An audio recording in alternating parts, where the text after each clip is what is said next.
بسم اللہ الرحمن الرحیم۔ السلام علیکم۔ خزانے کی تلاش میں آپ سب کو خوش آمدید۔ امید ہے آپ سب خیریت سے ہوں گے۔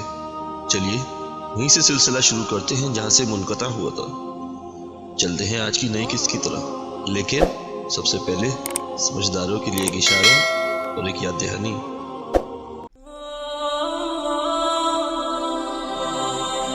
ناظرین، جیسا کہ ہم نے آپ سے گزشتہ قسطوں میں آپ کو یہ بتایا تھا کہ حضور اکرم صلی اللہ علیہ وآلہ وسلم کی سلسلہ نسب میں موجود تمام لوگوں کو اللہ تعالیٰ نے اس وقت کے معاشرے میں ایک خاص مقام عطا فرمایا، اور اس مقام کو بھی اللہ تعالیٰ نے بڑی حکمت کے ساتھ ترتیب دی۔ ناظرین، جیسا کہ آپ جانتے ہیں کہ قبیلہ جرہم کا اصلی وطن یمن تھا۔ جب اللہ تعالیٰ کے حکم اور ان کی حکمت سے یمن میں قحط پڑا تو اسی وجہ سے بنی جرہم معاش کی تلاش میں نکلے۔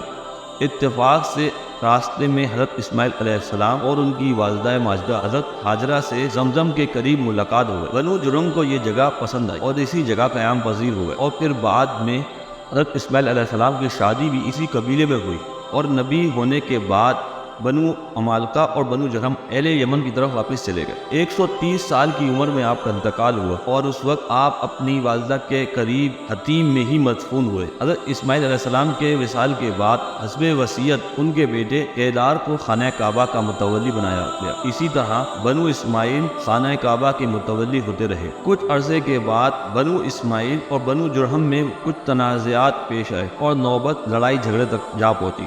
بالآخر بنی جرہم غالب آ گئے اور مکہ میں جرہم کی حکومت قائم ہو گئی۔ چند روز کے بعد جرہم کے حکام لوگوں پر ظلم و ستم کرنے لگے، یہاں تک ظلم کیا کہ اولاد اسماعیل مکے سے نکل کر اطراف میں آباد ہو گئی۔ بنو جرہم کا جب یہ ظلم و ستم اور بیت اللہ کی بے حرمتی حد سے گزر گئی تو ہر طرف قبائل عرب مقابلے کے لیے کھڑے ہو گئے۔ مجبوراً قبیلہ جرہم کو مکہ سے نکل کر بھاگنا پڑا۔ جس وقت مکہ سے نکلنے لگے تو خانہ کعبہ کی چیزوں کو زمزم کے کنویں میں دفن کر گئے، اور زمزم کے کنویں کو بھی اس طرح بند کیا کہ زمین ہموار ہو گئی اور زمزم کے کنویں کا نام و نشان بھی نہ رہا۔ بنو جرہم کے چلے جانے کے بعد بنی اسماعیل مکہ میں واپس آ گئے اور آباد ہو گئے، مگر زمزم کے کنویں کی طرف کسی کی کوئی توجہ نہ گئی۔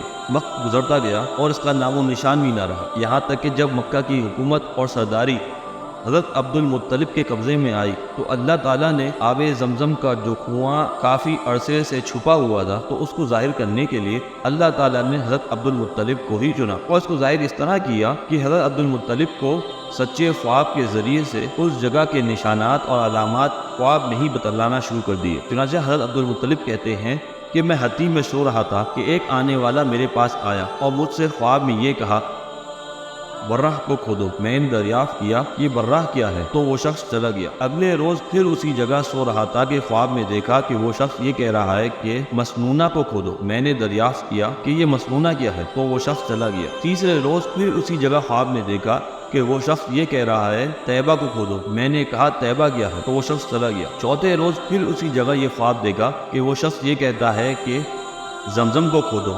میں نے کہا زمزم کیا ہے؟ اس نے جواب دیا وہ پانی کا ایک کنواں ہے، اس کا پانی نہ کبھی ٹوٹتا ہے اور نہ کبھی کم ہوتا ہے، بے شمار حجاج کو سیراب کرتا ہے۔ اور پھر اس جگہ کے کچھ نشانات اور علامات بتلائے کہ اس جگہ کو کھودو۔ اس طرح بار بار خواب دیکھنے اور نشانات کے بتلانے سے آپ کو یہ یقین ہو گیا کہ یہ خواب سچا ہے۔ چنانچہ آپ نے قریش کے سامنے اپنا خواب کا ذکر فرمایا اور کہا کہ میرا ارادہ اس جگہ کو کھودنے کا ہے۔ قریش نے کھودنے کی مخالفت کی، مگر عبد المطلب نے مخالفت کی کوئی پرواہ نہیں کی اور کدال اور پھاوڑا لے کر اپنے بیٹے حارث کے ساتھ اس جگہ پہنچ گیا اور نشانات کے مطابق کھودنا شروع کر دیا۔ آپ کھودتے جاتے اور آپ کے بیٹے حارث مٹی اٹھا اٹھا کر پھینکتے جاتے۔ 3 روز کے بعد ایک کنویں کی منڈیر ظاہر ہوئی اور آپ نے مارے خوشی کے اللہ اکبر کا نعرہ بلند کیا اور فرمایا یہی اسماعیل علیہ السلام کا کنواں ہے۔